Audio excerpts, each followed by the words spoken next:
గత 9-10 నెలల నుంచి అక్కడ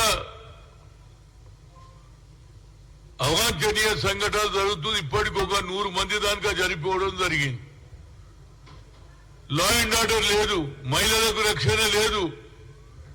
కానీ అక్కడికి పోయేందుకు టైం లేదు. కానీ కృష్ణుని పూజ చేసేందుకు ఆయనకు టైం ఉన్నది.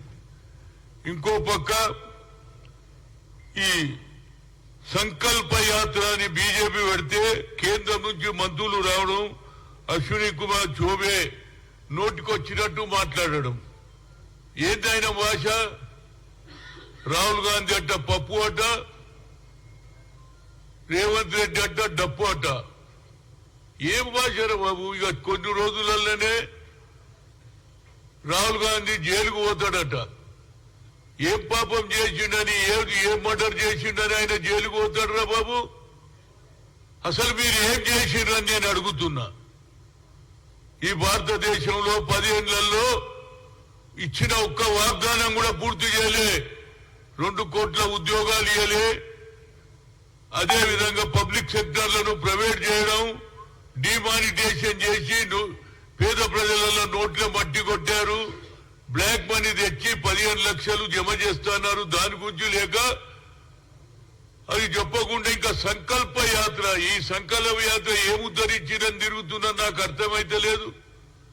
కేవలం అయోధ్యలోనే రాముడు ఉన్నాడు, మేమే కట్టించినాం, రామును మేమే పుట్టించినాం, సెంటిమెంట్ ఓట్లకే సిద్ధమైన తప్పితే కాశీ షురు అయిపోతుంది, అదేవిధంగా ద్వారకా షురు అయిపోతుంది. దేవుళ్ళ మీదనే ఓట్లు తీసుకోవాలనే వీళ్ళ కల్చర్ ఉన్నది.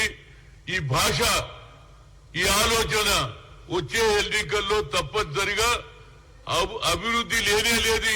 ఈ ఎన్డీఏ ప్రభుత్వంలో కేవలం సెంటిమెంట్ ఓట్లు, దేవుళ్ళ మీద, రాముని మీద, కృష్ణుని మీద, శివుని మీద ఓట్లు తీసుకోవాలనే కల్చర్ ఏర్పడింది అనేది నా ఉద్దేశం.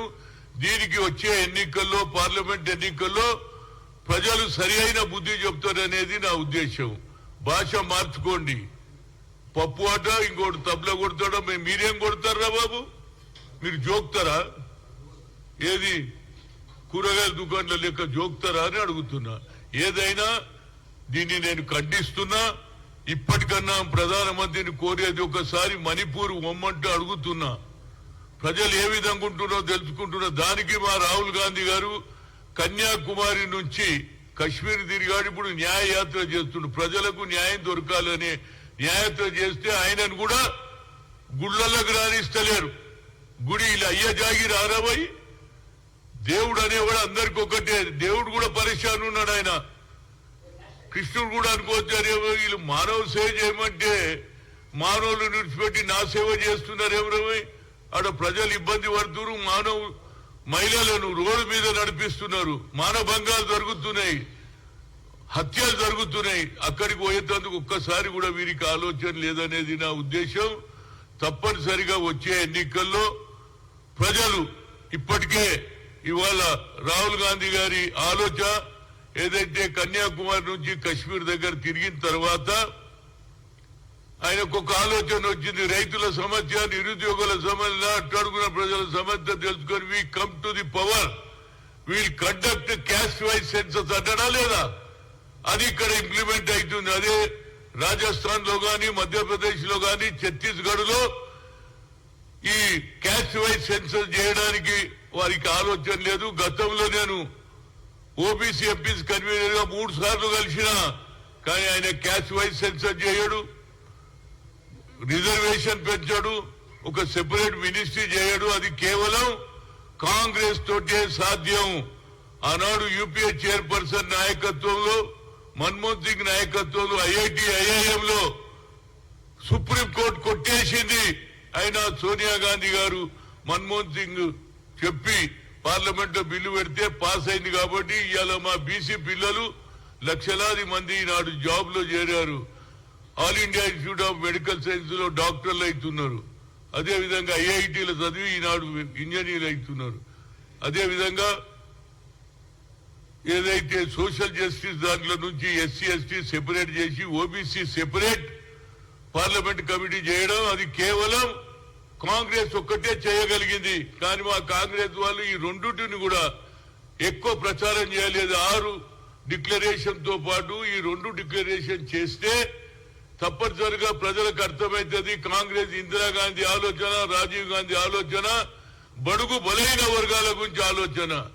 ఆఖరుకు ఇందిరాగాంధీ ఇచ్చినటువంటి అసైన్డ్ భూములు కానీ ఏదైతే హరిజనులకు భూములు ఇచ్చినాయి కానీ ఈనాడు మళ్ళా దొరల పాలన ధరణి పేరునైంది. నేను నిన్ననే రేవంత్ రెడ్డి గారికి పూర్తిగా కీసరా దాయర్లో జరిగిన అన్యాయం మీద 94 ఎకరాలు ఏ విధంగా మళ్ళా రాగి కృష్ణారెడ్డి కుటుంబ సభ్యులకు పోయిందో అది ఇచ్చినా అది నిజమైన కేసు. అది దాన్ని మీరు ఎప్పటివరకైతే హెచ్ఎండిఏకు చెప్పి లేఅవుట్ను ఆపకపోతే మాత్రం ఒక్కొక్క విల్లా 3 కోట్లకు అమ్ముతున్నారు. దాని మీద కూడా రేవంత్ రెడ్డి గారు ఇమీడియట్ గా దాన్ని ఆపాలని కోరుతున్నా. అదేవిధంగా నా ఉద్దేశంలో ఈ ఏదైతే కులగన జరిగితే అప్పుడే బడుగు బలైన వర్గాలకు న్యాయం అవుతుంది. అది నా ఉద్దేశం.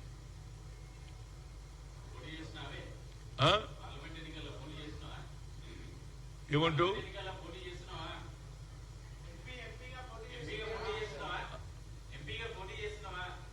ఏమంటావు? పోటీ చేస్తా, పోటీ చేసి తీర్తా. దానికి చూడు, ఏది ఖమ్మం నుంచి నేను చేసిన కార్యక్రమాలు చూడండి. ఇది నేను పంపించింది కాదు, ఖమ్మం ప్రజలే పంపించారు. అన్ని కార్యక్రమాలలో పాల్గొన్నా, ఏఐసిసి ఇచ్చిన ప్రతి ప్రోగ్రామ్ లో పాల్గొన్నా. అదేవిధంగా రైతులకు సంఖ్యలు చేస్తే ఆ ప్రాంతానికి పోయి రైతులను ఆదుకున్నా. ఒక్కొక్కరికి ₹1,00,000 ఇచ్చి 10 మంది ఆదుకున్నా. అదేవిధంగా ఏది కొత్తగూడెం ఎమ్మెల్యే కొడుకు ఒక విధమైనటువంటి ఆలోచన చేసి ఆ ఆలోచన భరించలేక చనిపోతే ఆ ప్రాంతానికి కూడా పోయినా. ఎక్కడ అన్యాయం జరుగుతుంది, హాజీపూర్ లో పోయినా 3 అమ్మాయిల మీద ఏది శ్రీనివాస్ రెడ్డి అనే వ్యక్తి ఏ విధంగానైతే పిల్లలను చంపేసి రేప్ చేసిండో అది కూడా బయట పెట్టి